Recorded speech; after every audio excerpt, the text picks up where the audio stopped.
seja o nome do nosso Senhor e Salvador Jesus Cristo. Como vocês estão? Tudo bem? Está bem? Com relação às aulas, estão entendendo? Olha, vocês têm os meus contatos que vocês podem colocar suas ideias, colocar seus comentários, colocar suas dúvidas, não é? No intuito de que possamos crescer na graça e no conhecimento do nosso Senhor Jesus Cristo, tá? Então use, né, esses endereços aí, né, de e-mail, o meu telefone, o meu WhatsApp, né, onde podem colocar e nós vamos responder para você, tá ok? Hoje nós vamos ver a justificação, que é o segundo item, né, sobre a questão da salvação dividida em três partes, né, e que é a regeneração, que nós vimos na aula passada. Hoje nós vamos ver a justificação e a próxima aula nós vamos ver a santificação, ok?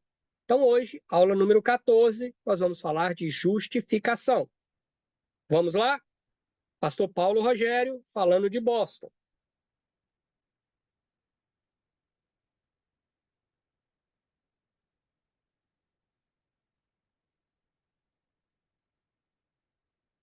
Minuto? Eu não sumi, não. Minuto. Ficou um silêncio aí, né? Será que deu errado? Não, deu não. Ok. Construindo um caráter cristão, aula número 14, dentro do assunto a redenção do caráter humano. E hoje nós vamos falar sobre a justificação, não é? E nós colocamos aqui um texto de Romanos 1, 16 e 17, que exemplifica muito bem, pelo menos para mim, a questão da justificação. Tem mais versículos? Tem, com certeza, tem muito mais versículos na Bíblia falando sobre justificação. Eu separei este aqui, mas busque, pesquise, não é? E diz o seguinte: não me envergonho do evangelho, porque é o poder de Deus para a salvação de todo aquele que crê, primeiro do judeu, depois do grego. Porque no evangelho é revelado a justiça de Deus. Uma justiça que do princípio ao fim é pela fé, como está escrito: o justo viverá pela fé. Esse texto que Paulo escreve aos Romanos, eu gosto muito dele. Primeiro, porque nós já regenerados, nascidos de novo, nós temos, né, a vontade de pregar o evangelho. Então é isso que Paulo fala: eu não me envergonho do evangelho. Sabe por quê? Porque eu aprendi que ele é o poder de Deus para salvar todo aquele que crê. Né? Eu prego, o Espírito Santo age. E há conversões, há regeneração, há novo nascimento. Por isso que eu não devo me envergonhar. E Paulo coloca aqui, olha, agora é para todos. Primeiro para o judeu, porque o evangelho foi pregado primeiro para os judeus. Não é? Mas depois para o grego. Então, Paulo aqui já diz que é o seguinte: é para todo mundo. É para toda a terra. Paulo usa o grego e usa o judeu como exemplo, porque era onde ele estava inserido culturalmente, não é? E a língua grega, ela ainda dominava. É tanto que o Novo Testamento é em grego. Apesar de estar sobre o domínio do Império Romano, a cultura grega era muito forte, não é? E Paulo usava isso. E nós vamos ver que Paulo também, ele era judeu e grego, porque a mãe dele era judia, mas o pai era grego. Então Paulo aprendeu as duas culturas dentro da sua própria casa. E agora ele usa, né, pode ser assim eu penso que, e eu disse assim eu penso, eu não estou afirmando, que ele conviveu com essas duas culturas dentro da sua própria casa. E agora ele usa isso. Olha, o evangelho, ele veio, seja para judeu, seja para grego. Não é?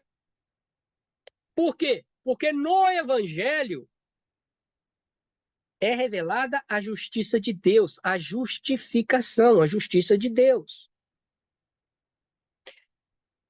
Uma justiça que do princípio ao fim, quer dizer, do início ao fim, do momento em que eu obtive o novo nascimento, a regeneração dos meus pecados, até ao fim, que seria o fim dos tempos, não é?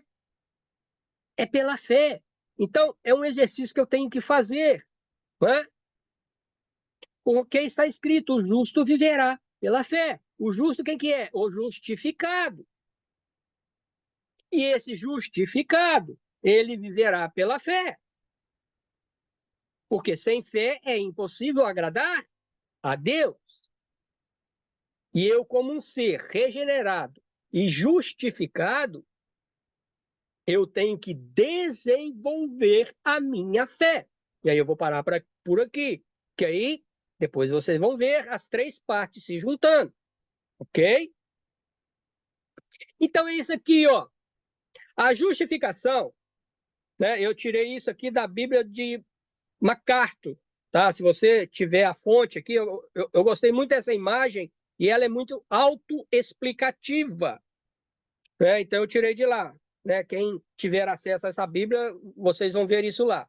É o seguinte, a justificação está escrito lá na Bíblia de MacArthur. Esse termo legal ou judicial vem da palavra grego para justo e significa declarar justo.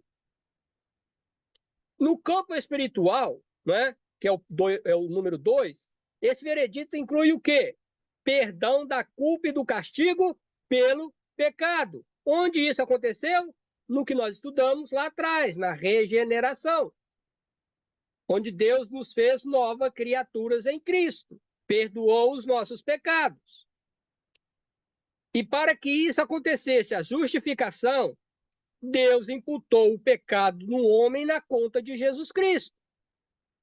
Então, haveria que morrer, porque Deus amou o mundo de tal maneira que deu o seu Filho unigênito, para que todo aquele que nele crê não pereça, mas tenha a vida eterna.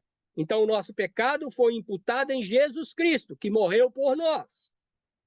4, está aí. O pecador recebe esse dom da graça de Deus apenas pela fé. Você não compra, você não paga, você não é sorteado, mas sim você ouve, e ouve da palavra de Deus, e ela o transforma. Por isso eu disse lá, porque não me envergonho do evangelho de Jesus Cristo, né? E aí, esse dom da graça de Deus é apenas pela fé. Eu sou regenerado pela fé. Começa com a minha fé, mas depois essa minha fé, ela é embutida os conceitos espirituais de Deus. E essa minha fé não passa mais a ser em coisas humanas, mas passa a ser em coisas espirituais, né? É o final do versículo que nós lemos. E o justo viverá pela fé. O cristão vive pela fé. Se a sua fé está balançando, é momento de parar, analisar e verificar o que está acontecendo. E pela fé, nós somos justificados. E os crentes têm paz com Deus. Então, Romanos 3:24 diz: sendo justificados gratuitamente por sua graça, a graça de enviar o seu Filho, João 3:16, não é? Por meio da redenção que há em Cristo Jesus. Então, nós somos justificados perante Deus pela graça, que é um dom de Deus, não é um dom nosso. E por meio da redenção que há em Cristo Jesus. Nós aceitamos, não é? Nós nos convertemos, nós temos um novo nascimento. por aquilo que Cristo nos fez. Ele morreu na cruz do Calvário para tirar o homem do pecado e o colocar no reino de Deus. Então, nós somos justificados quando nós aceitamos ao Senhor Jesus como nosso Salvador. Deus nos justifica, né? E nos coloca no patamar de nascidos de novo, herdeiros e co-herdeiros com Cristo, filhos de Deus. Amém? Então é aqui. Como é a justificação? Deus é santo, o homem é pecador. Teve que ter Cristo, teve que ter Jesus morrendo na cruz do Calvário para nos justificar perante Deus, justificar os nossos pecados. E os nossos pecados foram justificados na cruz de Cristo. Mas essa justificação só vem no momento em que nós passamos pela regeneração, pelo novo nascimento. Cristo morreu por todos, mas nem todos serão justificados, porque não aceitaram o seu Filho Jesus como Salvador. Ok? Aula que vem, nós vamos ver o último tema sobre a questão da salvação, que é o último tema, que é a santificação. Fique com Deus. Fique em paz. Que Deus te abençoe. Tchau, tchau.